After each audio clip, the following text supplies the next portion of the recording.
नमस्कार दोस्तों। तो आज हम सुनेंगे पदुमलाल पुन्नालाल बख्शी जी की कहानी गूंगी। गूंगी का नाम था गोमती, पर वह खूब बोलती थी, इसलिए मैंने उसका नाम गूंगी रख दिया था। गूंगी बन जाने पर भी गोमती की वाक शक्ति कम नहीं हुई, तो भी सब लोग उसे गूंगी ही कहते गए। गूंगी हम लोगों की दासी बिमला की लड़की थी। ऐसे वंश में भी जन्म देकर भगवान ने उसे कुछ ऐसा रूप दिया था कि उसे देखते ही सब लोग उसे गोद में ले लेना चाहते थे। वह प्रतिदिन अपनी माँ के साथ हमारे घर आती। जब तक बिमला घर का काम काज करती, वह मिनी के साथ खेलती। जब मिनी पढ़ने के लिए आती, तब वह भी आ जाती। पर वह चुप तो बैठ नहीं सकती थी, इसलिए वह भी मिनी के साथ पढ़ती थी। गूंगी की बुद्धि भी तीव्र थी। मैंने देखा, थोड़े ही दिनों में वह मिनी से आगे बढ़ गई। उसकी ऐसी बुद्धि देख मैं उसे खूब उत्साह से पढ़ाने लगा। मैं 5 वर्ष तक बिलासपुर में रहा और गूंगी 5 वर्ष तक मुझसे पढ़ती रही। जब मुझे बिलासपुर छोड़कर कलकत्ता जाना पड़ा, तब गूंगी 11 वर्ष की थी। पर उस समय भी उसने मुझसे बालिका भूषण, भूगोल, अंक गणित और इतिहास तक के कुछ अंश पढ़ लिए थे। जाते समय मैं उसे रामचरितमानस देता गया। मैं जानता था थोड़े ही दिनों में वह सब भूल जाएगी। कलकत्ता आते ही मेरा भाग्योदय हुआ। साहब की मुझ पर कृपा दृष्टि हुई। मेरी पदोन्नति होने लगी। मैं भी खूब परिश्रम करने लगा। कलकत्ता में मैं 15 वर्ष तक रहा। 15 वर्ष के बाद मैं फर्स्ट ग्रेड का डिप्यूटी मजिस्ट्रेट होकर श्री रामपुर चला गया। शीतकाल का प्रारंभ ही था, पर ठंड पड़ने लगी थी। मैं बाहर धूप में कुर्सी डालकर आराम से स्टेट्समैन पढ़ रहा था। कुछ देर पढ़ने के बाद मैंने स्टेट्समैन फेंक दिया और एक बार चारों ओर दृष्टिपात किया। मेरे घर के सामने ही एक कुआं था। प्रतिदिन वहाँ प्रातःकाल स्त्रियों की बड़ी भीड़ रहती थी। उस दिन भी वहाँ स्त्रियों की संख्या कम न थी।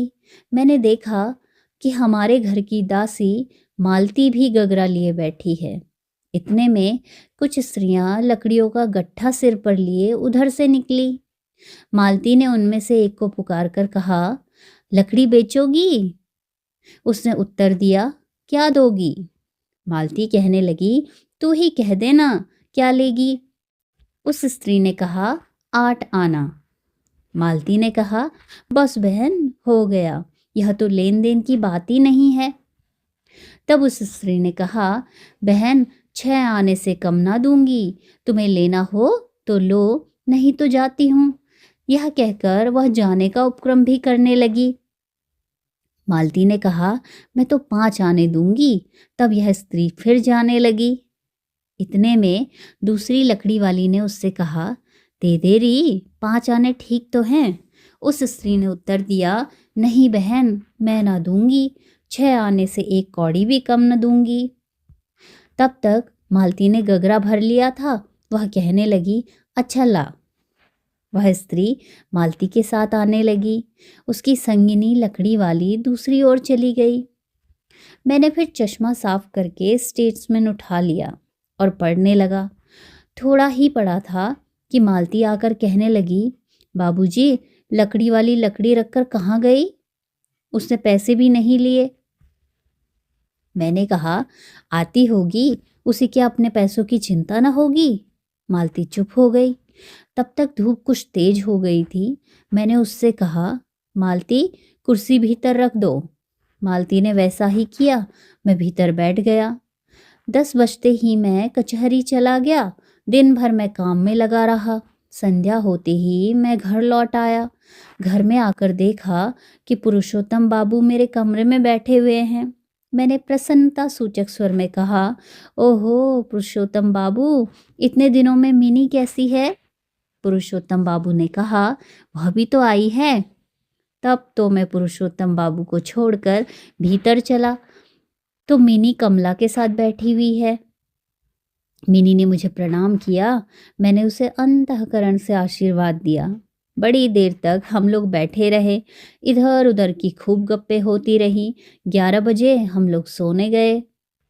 दूसरे दिन मैं फिर बाहर कुर्सी डालकर बैठ गया। पुरुषोत्तम बाबू अभी तक सो रहे थे। मैंने स्टेट्समैन उठा लिया। थोड़ी देर बाद मैं फिर कुएं की ओर देखने लगा। आज भी वहाँ स्त्रियों की वैसी ही भीड़ थी। मालती भी गगरा लिए वहाँ बैठी थी। इतने में पिछले दिन की लकड़ी वाली फिर उधर से निकल पड़ी। मालती ने उसे पुकार कर कहा, ओ लकड़ी वाली, कल तूने पैसे नहीं लिए। वह कहने लगी, बहन आज भी तो लकड़ी लाई हूँ, इन्हें भी ले लो, दोनों का दाम एक साथ ही ले लूंगी। मालती ने कहा, अच्छा। इतने में पुरुषोत्तम बाबू आ गए। मैं उनसे गप्पे मारने लगा। थोड़ी देर में भीतर से चोर चोर का हल्ला हुआ। हम लोग घबरा कर भीतर दौड़े। देखा लकड़ी वाली को दरबान ने पकड़ लिया। मालती आदि 4-5 और स्त्रियां इधर उधर खड़ी थी। मुझे देखकर सब चुप हो गई। मैंने पूछा, माजरा क्या है? मालती कहने लगी, बाबू मैं इस लकड़ी वाली के पैसे लाने के लिए भीतर गई। लौटने पर देखती हूँ कि यह नहीं है। इतने में आपके कमरे में से कुछ आवाज आई। मैं चोर चोर कहकर चिल्लाने लगी। जब दरबान आया तब यह आपके कमरे में पकड़ी गई। दरबान ने कहा, बाबू इसने अपने कपड़ों में कुछ छिपा लिया है। तब मैंने लकड़ी वाली से पूछा, क्यों, क्या बात है? लकड़ी वाली ने एक बस्ता निकाल कर कहा, बाबूजी मैं इसे रखने के लिए आई थी। मैंने बस्ता खोलकर देखा तो उसमें रामचरितमानस की एक कॉपी थी। उसके ऊपरी पृष्ठ पर मेरे हाथ का लिखा हुआ था, गूंगी। मैं चौंक पड़ा। तब मैंने लकड़ी वाली की ओर ध्यान से देखा। यह मेरी गूंगी ही थी, गूंगी। मैंने इतना कहा ही था कि वह मेरे पैरों पर गिर पड़ी। क्षण भर के लिए सब भूलकर मैंने उसे गोद में उठा लिया। गूंगी मेरी गोद में रोने लगी। तो मित्रों, बहुत बहुत धन्यवाद इस प्यारी सी कथा को सुनने के लिए।